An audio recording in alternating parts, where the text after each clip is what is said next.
Hey everybody, welcome to Woodworking Wisdom. My name's Colwin and I'm joined here at Keith Bundy's workshop by... with Nick Agar. Keith Bundy. And we're going to do a mixture of projects for you. So I'm going to start off with one of the miniature skew pendants. Nick's going to be doing... I'm going to do a small spinning top, and we're going to decorate that one with some die pens and some texturing tools. And then Colwin and I are going to work on a box, and Nick will do a little texturing and coloring on it when it's done. And as you can probably see in here, we're sharing microphones. We're on some new microphones. Wish us luck with these ones, and hopefully we'll be able to not just see what we're doing, but also hear what we're doing, Colwin. Yeah, apologies if a couple of the videos that we've posted out recently have been a little bit neglected on the audio. One of my mics has gone down, and we've had a few issues with the others. So yeah, new mics, hopefully we'll all be good now. We are our own tech crew on the road here, aren't we? So wish us luck, we'll get there. As a group of woodturners, tech isn't our main function. No, so, we're woodturners. Yeah. Right, Nick, my friend. can you... Over to you. Right then, so like I say, nothing should be different than normal. This is a recorded video, so hopefully you'll be talking to each other. Usual thing, you know who you are and everything.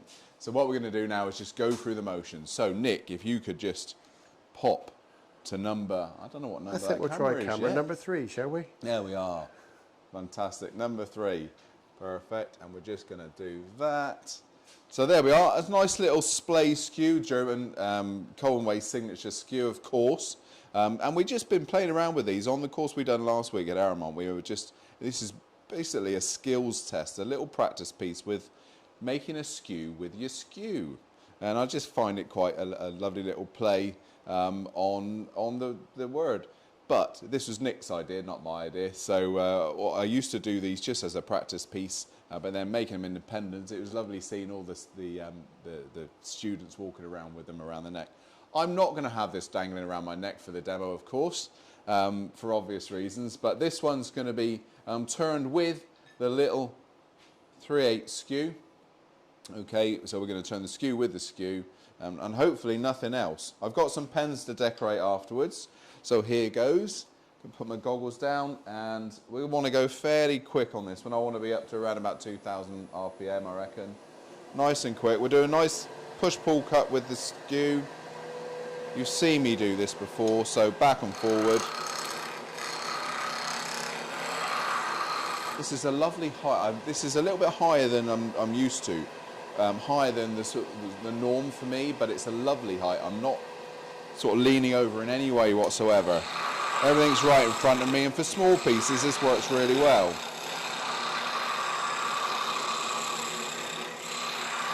So push, pull, back and forward, keeping that 45 degrees roughly.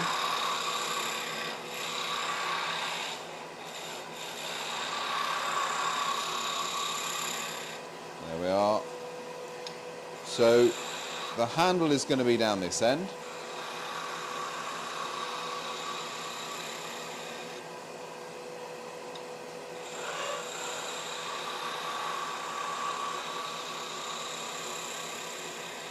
There we are. So right now we can work on the steel. So if we get my pre-made skew up in front of us, look, we've got the steel this end. It's quite a large section of the turning, and I'm going to have a nice little bit of waste down here.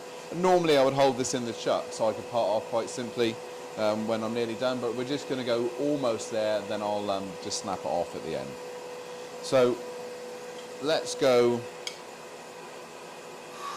there. I'm just going to bring that in a little bit closer. That's going to be where we shape down to. And you don't have to do a skew, of course. You can do yourself a little bowl gouge, you can do yourself a little round nose scraper, whatever you want to do. But this is just making the shape of the steel. Taking away the waste as quickly as I can, just so I can see where I'm going.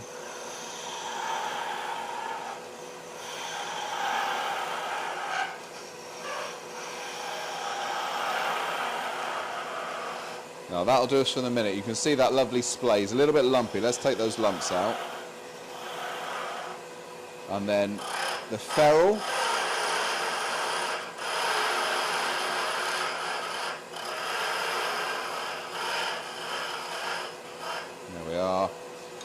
your favourite handle.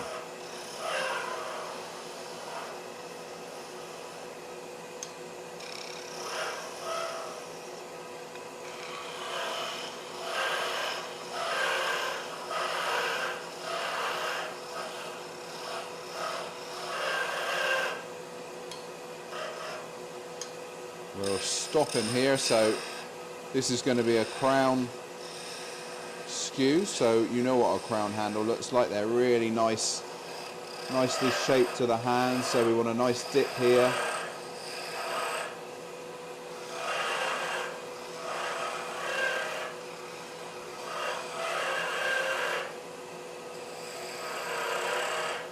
And I've exaggerated a lot of these curves. This is quite big, so it wouldn't be as big as that, but I wanted just to make sure that there was no mistaking what this tool was. So there we are, a little V cut at the top. This is always a decoration in the top of the skews. There we are.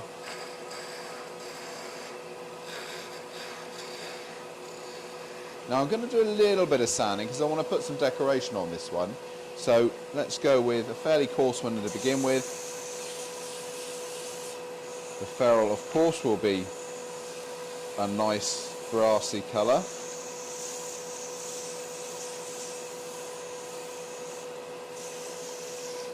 So now down to, let's go down to, say, this is a 320.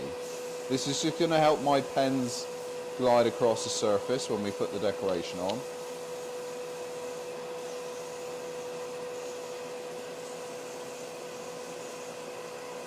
There we are.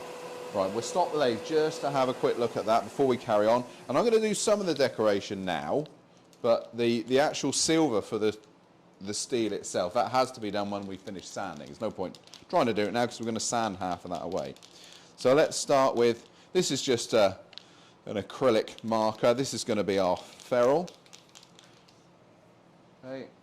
And then we're going to go to the CHROMA eye pens for the handle colour. We've got to go right down in speed. If we go too high on our speed, what you'll find is the pen sort of glances over the fibres, especially between the side and end grain.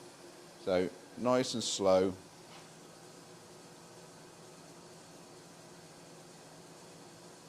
There's our ferrule.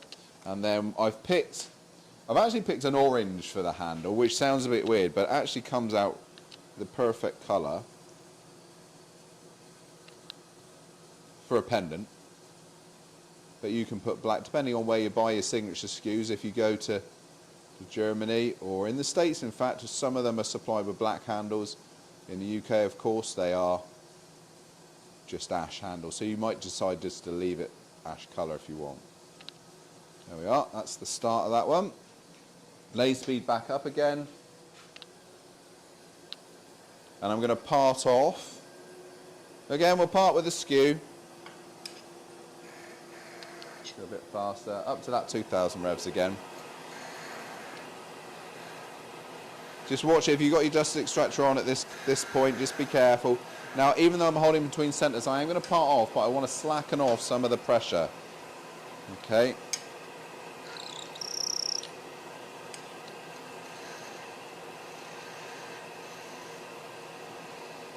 And it'll just pop, nothing more dramatic than that. This is a fairly light piece of timber. There we are.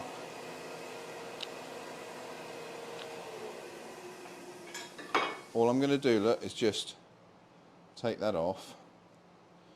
Bit of abrasive. I have my sanding disc here that we're going to pop on the lathe. So let me just do a little bit of changing around. Take that away. Keith, have you got the knockout bar, mate?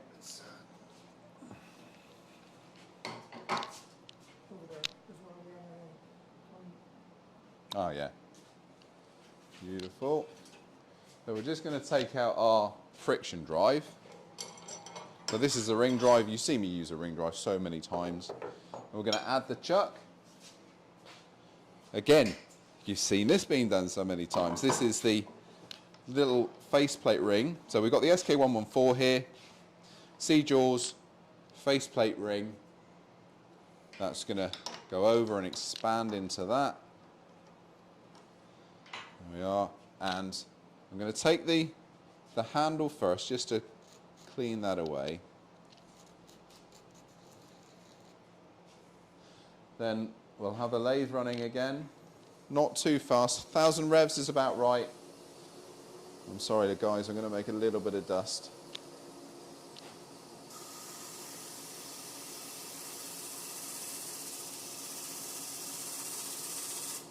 There we go, just on both sides.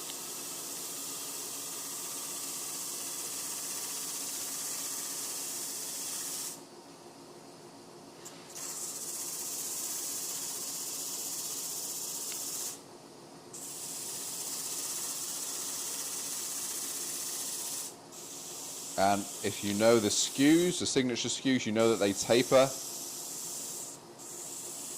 to a thinner edge. 15-degree angle on the end of the skew-ish, it's not important. And then 25-degree bevel angle, of course, so we're going to sharpen the skew now.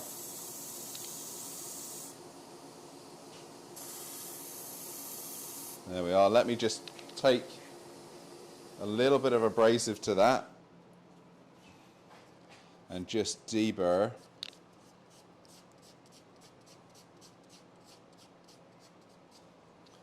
Okay, so we've got our correct angles now. So I just need to touch up the back of the handle with the CHROMA die pen.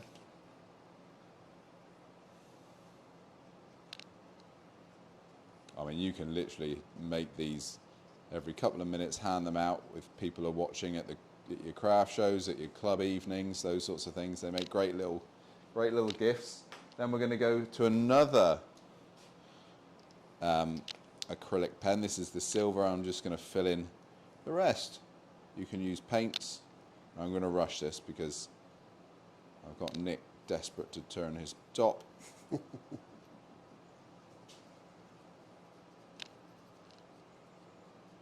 You get the idea. So like I say, you could use paints if you want to. If you're going to do a bundle of these, it might be easier just dipping them in the paint tin.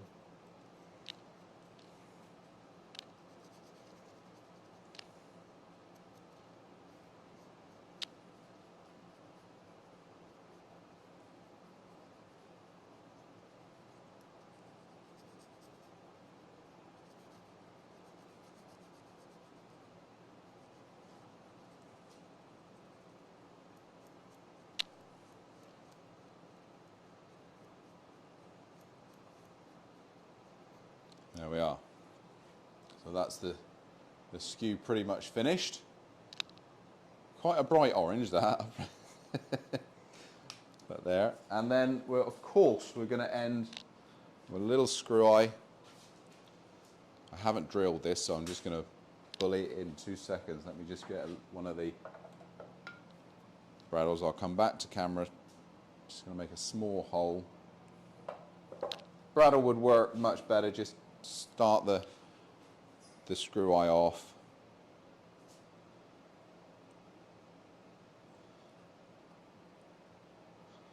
There we are. Just to get it started, then it should work its way in. Let's say he's gone all the way in, and a little bit. This is a bit of nylon cord actually, but you can get this off the internet, or if you're in the jewellery making, maybe leather, something like that. Let's just thread it through. And I can get my big fingers out of the way and show you properly.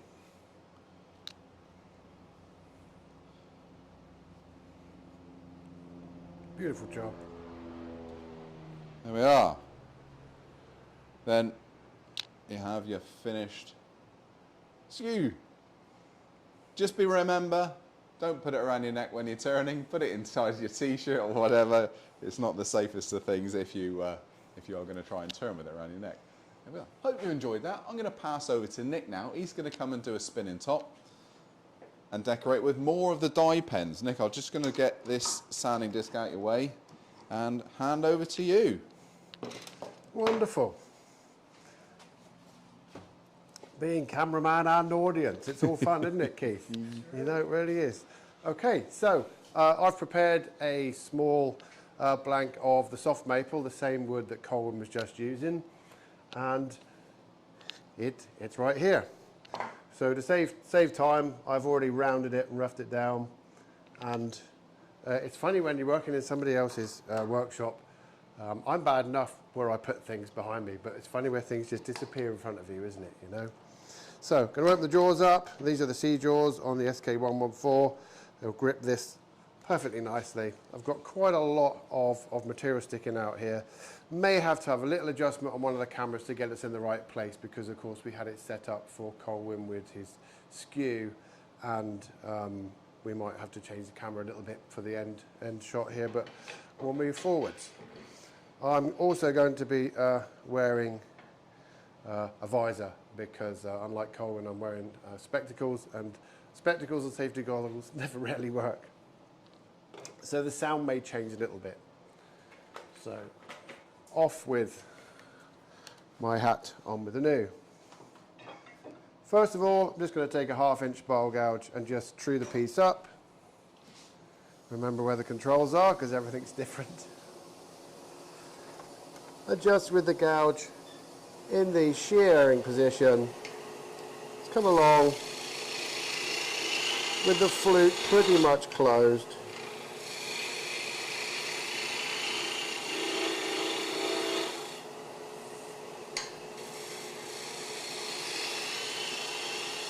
Now we're going to true up across the end.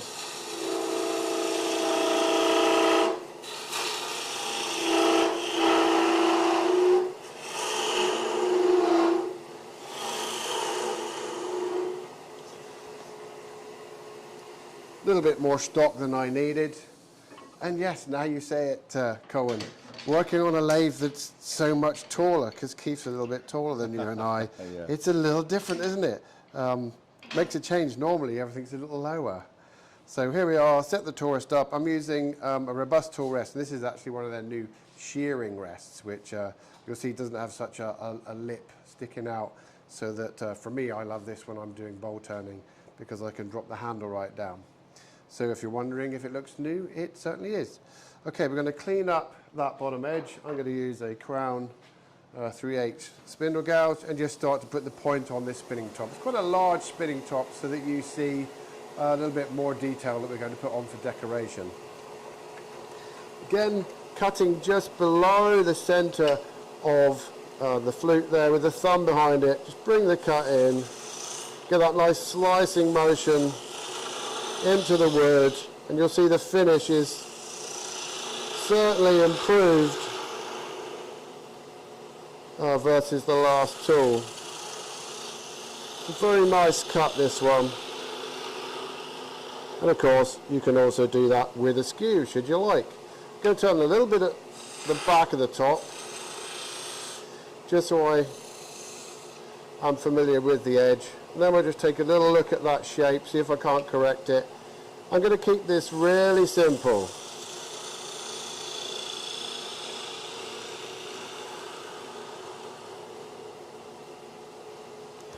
We'll just have a little look at the surface and make sure I'm not imagining that it's cutting nicely. So that little tick on the side there is actually caused by ambrosia. And I'm not so sure if you can see in the camera, there's a little wormhole right there.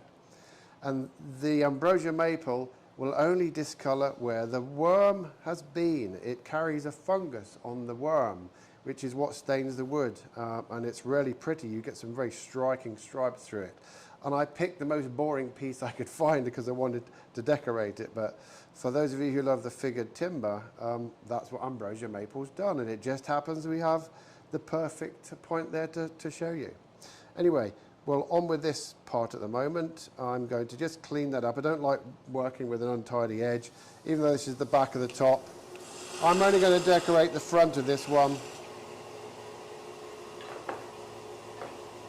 So just a very quick sand. Don't want too much dust here.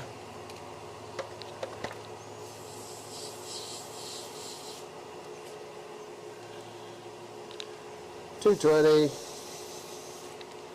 $320.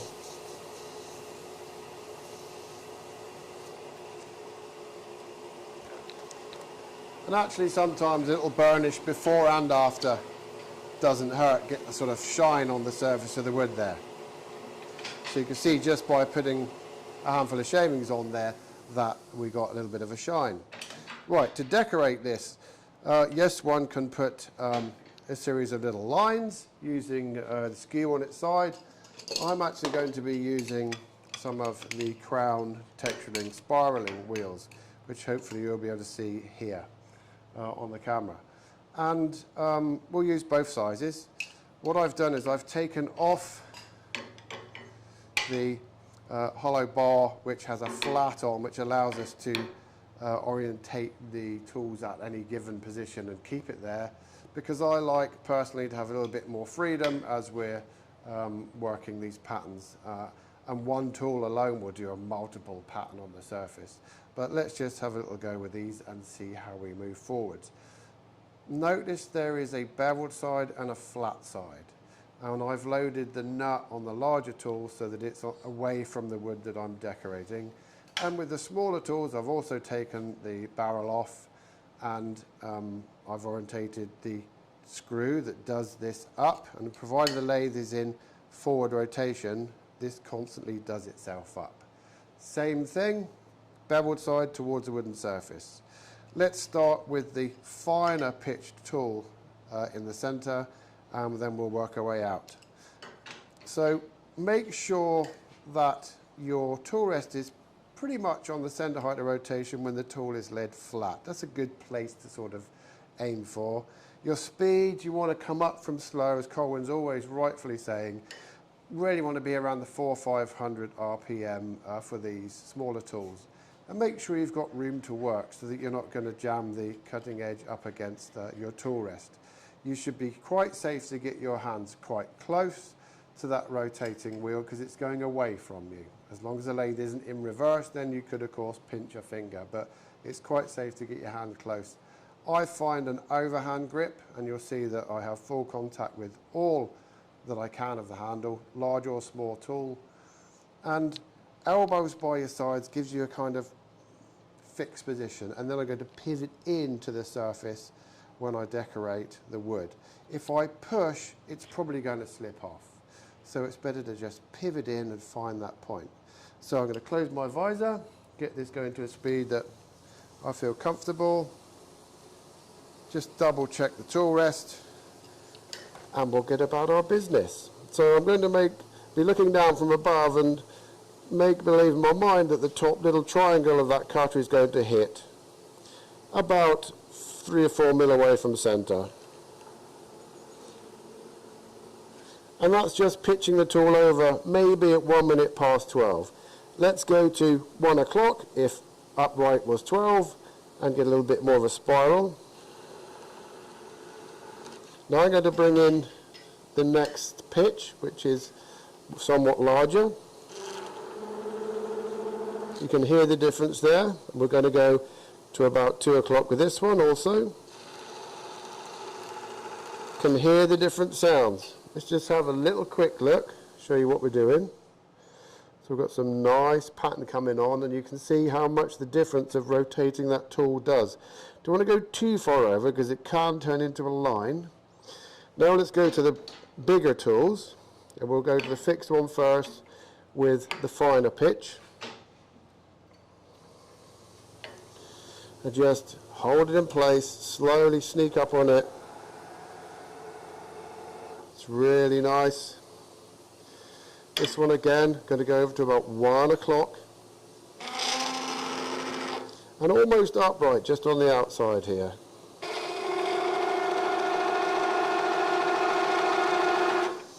Now I counted to 5 that time in my head. It's a happy footprint, so it kept going over in the same pattern. And the sky's the limit here really. There's so many different dances you can do across the surface. Only a couple of cuts away from returning to a clean new surface to do it anyway if you don't like it. We've got a few fibres which you can't really see, but are there. So there's a couple of things we can do now. We can take, first of all, a handful of shavings, burnish that. I find holding your wrist good support, stops you leaning on things you shouldn't. Press onto there. Just be careful you don't burn your hand. Make sure you've got plenty of shavings. And if necessary, you can take that finer abrasive and just clean off any fibres that are left on the top. Okay, Keith, now I should have a pile of pens out over there that I prepared ready. And I'm not going to be choosy of colours. If you just hand me one at a time at random, that would be great. So here's the first one. This one's orange.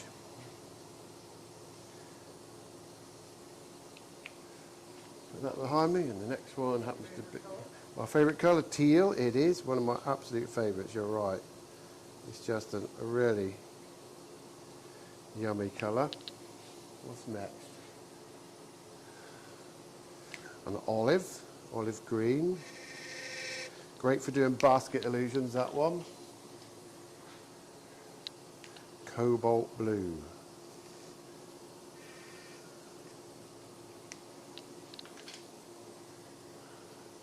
Of course, yellow. And you start to see the rainbow colours appear here. What have we got on this one? Violet.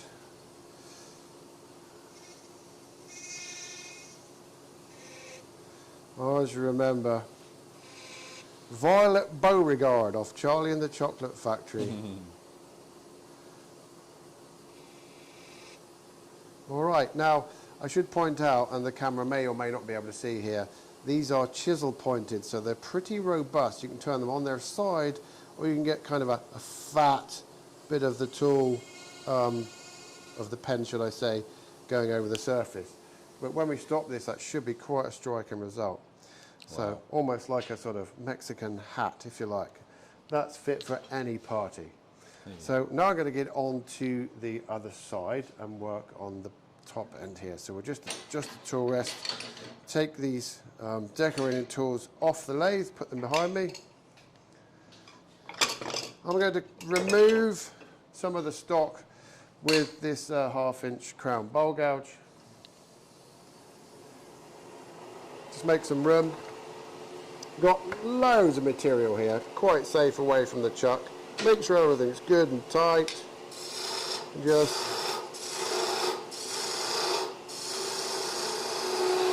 This just removes a lot of material very quickly. And of course, you can do this in several ways. It just really does remove material so nicely. We'll come back to that. Spindle gouge, and this has a very simple grind on it, nothing complicated. You might notice we've reduced the heel a little bit to allow access to some better areas, but this time, oops, spat me off. This time, I'm going to catch on the back just below that. Sand with the flute once more and use the bevel to protect myself as I come down the back of the piece. And then we'll start to shape at the point where it meets the handle. You can come down in here with a parting tool. Remember, this is end grain here, so we are cutting into that end grain fibre. Nick, can I ask you to lean back a little bit? You're being picked up on bald spot cam. We might, like I said, we might have to adjust one of the cameras for a minute, and that won't hurt if you need to do that. Okay. So I'm leaning over the top of it, yeah, plus the lathe's a bit high, so I'm a little bit cramped. I can't blame the catch on that, I can just blame the catch on what happens in wood turning. But I'll try my best to lean back. The visor's getting in the way a little, isn't it? Anyway, but I know we can see the front end of it, but overhead, show me an overhead shot there. So this is what's happening. I gotcha. I'll see if I can lean backwards. So of course you can come down in here with your parting tool. Good idea at this point if you want to sand it to get that bit done. We'll just hit that very quickly. Yeah, we are doing this live, so we're trying to get this done pretty fast. There is enough strength here in the piece, if you so wish, to add some texture to the reverse, if that was your desire. And before I continue shaping the handle, I'm just going to take one of Colwin's skews. I'm going to go in with a long point and just clean up and put a nice little division in the back there. It just finishes the point where the top joins the handle. Now when it comes to the handles, there's all sorts of elaborate handles you can put on a spinning top. You can make them long, you can make them short, and when I was doing my apprenticeship with the late and great Dougie Hart in Dartington, any kids who came into the workshop with their families, we were to stop as apprentices and make that kid a spinning top, because he said they will always remember it. And kids just said, after doing market research, a straight handle works best, please, Mr. Nick. So straight handles was what it was. Now a handle like Colwin just did on his skew looks really nice as a piece if I was going to do one to look at on the shelf. But physically, the kids just say, give me a straight peg, and if you can cut the straight peg off with a skew, you can then also spin it upside down like an umbrella. So that's what we're going to do. And I think it's only fair to some of you who are new at the beginning of this game to do a little bit with a parting tool. I'm not sure there's one behind me, I'll look for one in a moment, but we'll go a little bit further just at this point here to come away from the body.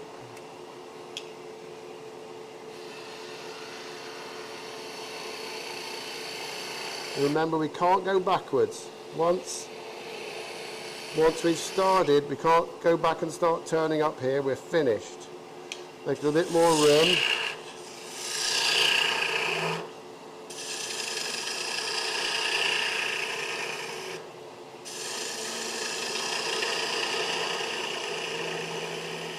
And I'm going to go grab that parting tool. Now, Keith, there's one behind me somewhere, you said? There it is, the perfect tool. Okay. So a little at a time. You can shimmy backwards and forwards.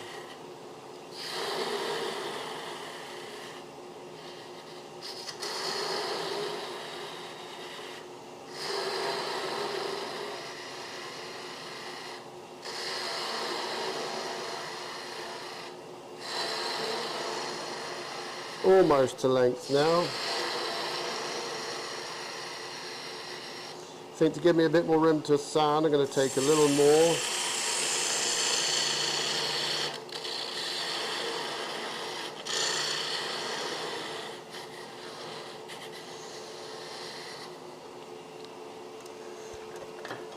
So for me, I'm itching to get in there with a spindle gouge, but that's where a lot of people are going to be. Okay, the back of the piece.